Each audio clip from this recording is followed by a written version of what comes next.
আফসুস সালাম বাইনাকুম, রসুল বলেছেন তোমরা তোমাদের পরস্পরের মাঝে সালামের প্রচার প্রসার করো, বেশি বেশি সালাম দাও। আসসালামু আলাইকুম ওয়া রাহমাতুল্লাহি ওয়া বারাকাতুহু।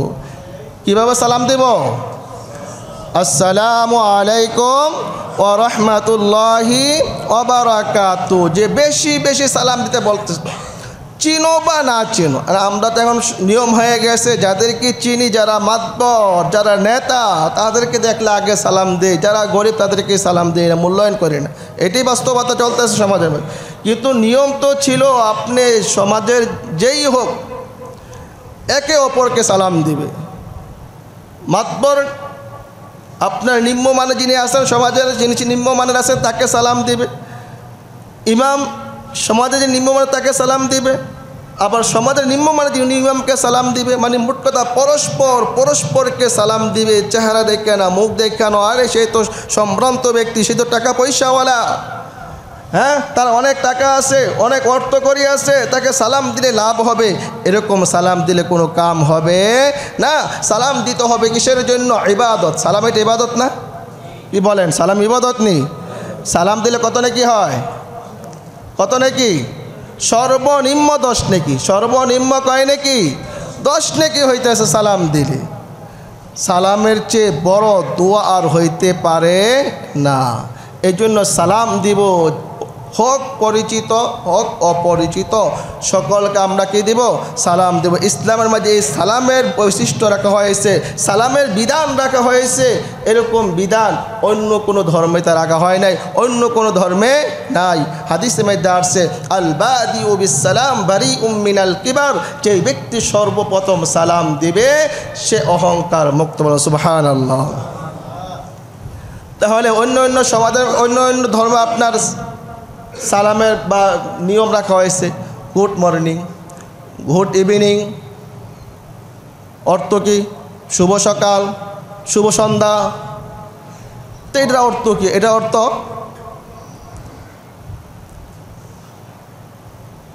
এখন একজনের সাথে আরেকজনের সাক্ষাৎ হইল, বলো গুড মর্নিং, মানে আপনার সকালটা কি হোক, শুভ হোক। গুড ইভিনিং, আপনার সন্ধ্যাটা কি হোক, শুভ হোক। তো এইটার সাথে সাক্ষাতের সাথে সম্পর্ক কি? এটা অর্থ এমন আরেকটা হইতে পারে যে সকালটা খুব পরিষ্কার, মেঘাচ্ছন্ন না, মেঘ টেঘ না, আকাশটা খুব পরিষ্কার। তো এটা কি? এটার কোনো অর্থ নাই।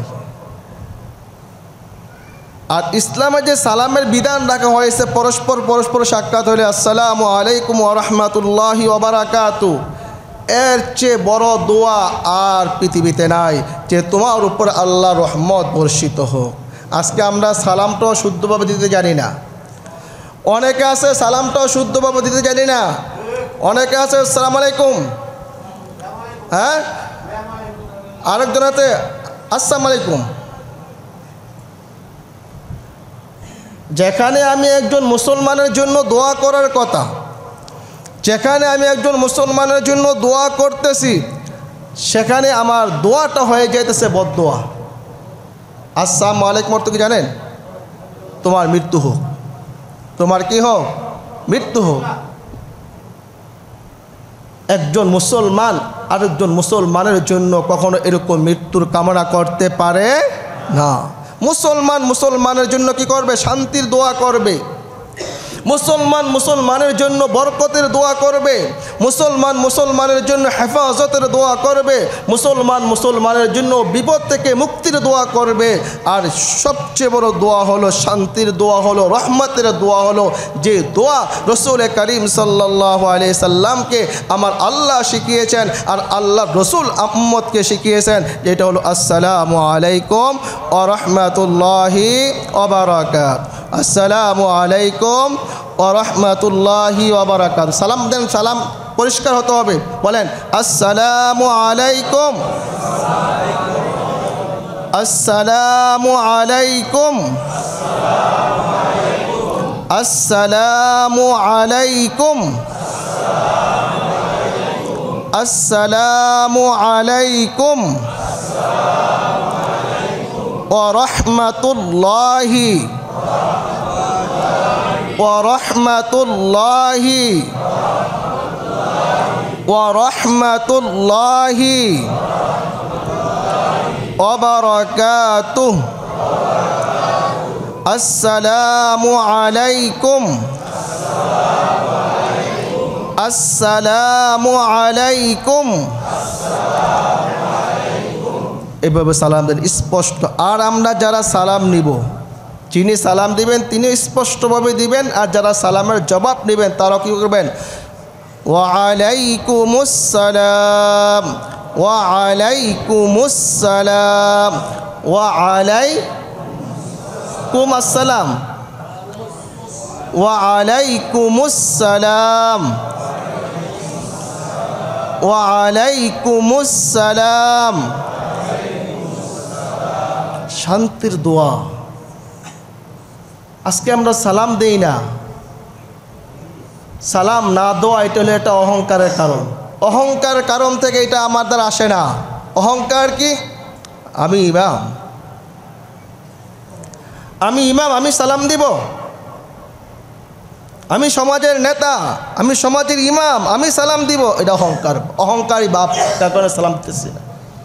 আমি এলাকার মাতবর, আমি সালাম দিব, আমি এলাকার শিল্পপতি, আমি সালাম দিব, আমি এলাকার কি বিচারপতি, আমি সালাম দিব, আমি এলাকার মেম্বার, আমি সালাম দিব, আমি এলাকার চেয়ারম্যান, আমি সালাম দিব, আমি এলাকার বড় নেতা, আমি সালাম দিব, আমি এলাকার কি কমিশনার, আমি সালাম দিব।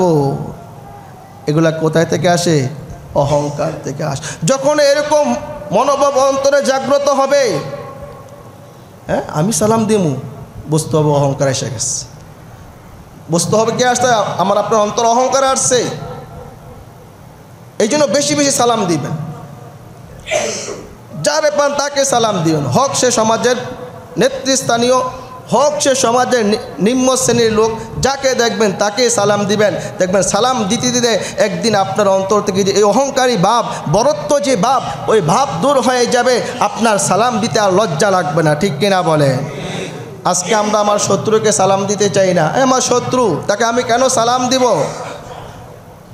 আপনি সালাম দিয়ে দেখেন, আপনার সাথে দীর্ঘদিন পর্যন্ত তার কোনো সম্পর্ক না, সে আপনাকে দেখতে পারে না, না দেখতে পারুক, আপনার সাথে সাক্ষাৎ হবে, আপনি সালাম দিবেন, দেখবেন যে একদিন, 2 দিন, 3 দিন, 4 দিন, 5 দিন, একদিন না একদিন তার মন নরম হয়ে যাবে, তার সাথে আপনার সাথে আগের ন্যায় সুন্দর সম্পর্ক হয়ে যাবে। সুবহানাল্লাহ। এই জন্য সালাম দিতে হবে। সালাম কি করতে হবে? আদান প্রদান করতে হবে, বেশি বেশি সালাম দিতে হবে। আফসুস সালাম বাইনাকুম, যে তোমরা সালামের প্রচার প্রসার করো, বেশি বেশি সালাম দাও। ছোট বড়কে সালাম দিবে, বড় ছোটকে সালাম দিবে। সালামের ক্ষেত্রে কি নাই? ছোট বড় নাই। ছোটরাও বড়দেরকে সালাম দেবে, বড় ছোটকে সালাম দিবে, বড় ছোটকে সালাম দিবে, এই জন্য যে তাকে শিক্ষা দিবে সালাম দিতে হয়। যখন আপনি ছোটকে সালাম দিবেন তখন ছোট কি মনে করবে? আমাকে আমার আঙ্কেল সালাম দিয়েছেন, হুজুর আমাকে সালাম দিয়েছেন, আমার দাদা আমাকে সালাম দিয়েছেন, আমার বাবা আমাকে সালাম দিয়েছেন, সুতরাং আমাকেও সালাম দিতে হবে। আপনার সালাম দেওয়ার কারণে আপনার থেকে আপনার সন্তান শিখবে, আপনার থেকে আপনার মেয়ে শিখবে, আপনার সন্তানেরা শিখবে। এখন আমি সালাম দেই না, এই জন্য আমার সন্তানও সালাম দিবে না। আপনি সালাম দিবেন না, আপনার সন্তানও সালাম শিখবে না, কারণ আপনাকে তো কোনোদিন সালাম দিতে দেখে নাই, তো আপনার সন্তান কেন সালাম দিবে? এই জন্য সালাম দিতে হবে। বেশি বেশি সালাম আমরা কী করবো? প্রচার প্রসার করব। পরিচিত হোক অপরিচিত হোক, আপনার চিনি অথবা না চিনি, সকলকে আমরা কি করব? আজকে থেকে সালাম দেব।